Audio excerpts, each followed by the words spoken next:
τι μπορεί να πει κανείς όταν σαν ανταπόδοση ταπεινών ποιημάτων του παίρνει αυτή την τιμή και τη χαρά από αυτά τα παιδιά που μόλις χειροκροτήσατε, το μισό από ό,τι περιμένω να χειροκροτήσετε σήμερα, αυτούς που κρατάνε ανοιχτό ένα παράθυρο ψυχής για να επικοινωνούν με αυτά τα σπουδαία παιδιά.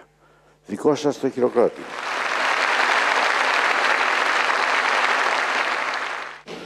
Ακούστε την πρώτη μας νύχτα, όπως θα την έλεγε ένας Ναπολιτάνος κανταδόρος.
Έχει από κάτω 4 κομμάτια ρεβανί.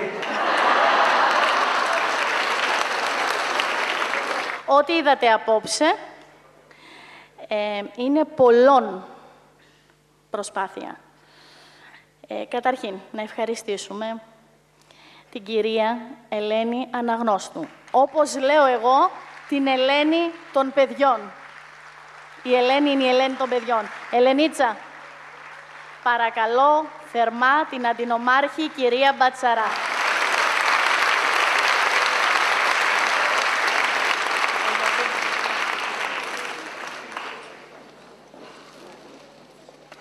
Είναι ο Γιώργος ο Δελήρης, ο φίλος μου αγαπημένος.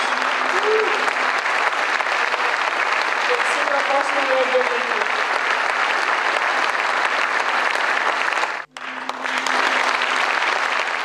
Παρακαλώ θερμά την κυρία Νάντια Μπουλέ, που μπήκε στον κόπο να κάνει ένα μακρύ ταξίδι για μας εδώ απόψε.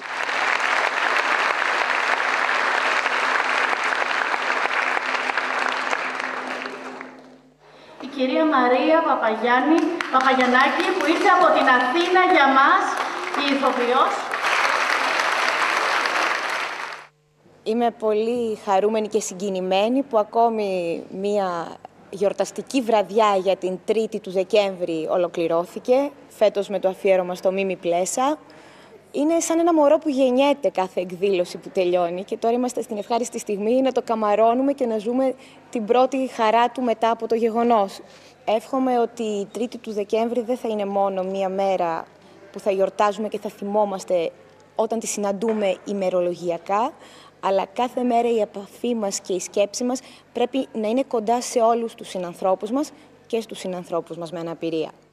Με την ιδιότητα του μουσικού και για δεύτερη χρονιά στην πόλη της Βέρειας, με χαρά ήρθα να συμμετάσχω σε αυτή την εκδήλωση. Το δικό μου συναίσθημα είναι κάτι που δεν περιγράφεται. Προσωπικά δεν πίστευα ποτέ ότι θα ερχόταν αυτή τη στιγμή να τραγουδήσω ενώπιον του κυρίου Μίμη Πλέσσα. Ήρθε όμως αυτή τη στιγμή, πήγαν όλα καλά. Για τη σημερινή εκδήλωση αυτό που έχω να πω είναι ότι μας έγινε αυτή η πρόσκληση από την Μέριμνα, την οποία δέχτηκα με πολύ μεγάλη χαρά και με πολύ μεγάλη προσμονή. Αφενός γιατί είχα ακούσει για όλο αυτό το έργο της Μέριμνας, παρόλα αυτά όμως δεν είχα ποτέ την ευκαιρία μέχρι σήμερα να γνωρίσω τους ανθρώπους που δουλεύουν μέσα στον σύλλογο και να δω και τι δουλειά γίνεται εδώ στην Βέρεια. Γνώρισα και τα παιδιά από κοντά και την Μελίνα την Δαμιανίδου και πραγματικά έχω μείνει με το στόμα ανοιχτό για όλη αυτή την προσπάθεια που κάνουν, για τα αποτελέσματα που έχει αυτή η προσπάθεια και για τον συνεχή αγώνα στο να βελτιώνεται η κατάσταση και στο να παίρνουν βοήθεια όλα αυτά τα παιδιά. Συμμετείχαμε λοιπόν στη σημερινή εκδήλωση με αφορμή και τα τραγούδια του κυρίου Πλέσσα, οπότε καταλαβαίνεις ότι ήταν συνδυασμός πολλών ωραίων πραγμάτων. Γιώργο μου, θα σου πω ό,τι θέλεις. Θέλω να σου πω καταρχάς ότι χάρηκα πάρα πολύ που σε ξαναείδα. Νιώθω συνάδελφος μαζί σου, αν και είναι η Ιεροσυλίνα το λέω αυτό, γιατί εσύ έχεις πέρα από το τεράστιο ταλέντο σου στη μουσική, έχεις τελειώσει και νομική, είσαι ένας εκπληκτικός δικηγόρος που είπες απλά να μην ασχοληθείς με αυτό. Θέλω να σου πω ότι πέρασα ένα πολύ ωραίο βράδυ. Εγώ πήγα, άλλαξα και όλες φόρεσα τις φόρμες μου για να νιώθω λίγο πιο άνετα. Και ερχόμενος εδώ στη Βέρεια, ήμουν σίγουρος ότι θα συναντήσουμε ένα πάρα πολύ ωραίο κλίμα, ειδικά όταν υπάρχει ένας τέτοιος σκοπός για παιδιά που πραγματικά το χαμόγελό τους φωτίζει τη ζωή. Έχω ξαναβρεθεί σε παρόμοιες εκδηλώσεις. Κάθε φορά είναι τελείως ένα άλλο συναίσθημα, ένα άλλο πράγμα.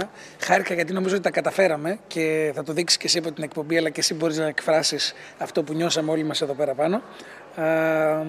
Είμαι χαρούμενος. Ήταν ένα πολύ ωραίο βράδυ που είδαμε τον κόσμο να γελάει, είδαμε τον κόσμο να χαίρεται, να τραγουδάει και ο Μίμης Πλέσσας βέβαια εδώ να τιμάται από τη Βέρεια, από τους ανθρώπους, από σένα, από την εκπομπή σου και εμείς να βάζουμε έτσι ένα μικρό λιθαράκι στην όλη αυτή η ιστορία της βραδιάς που νομίζω ότι μόνο ωραία συναισθήματα θα έχει.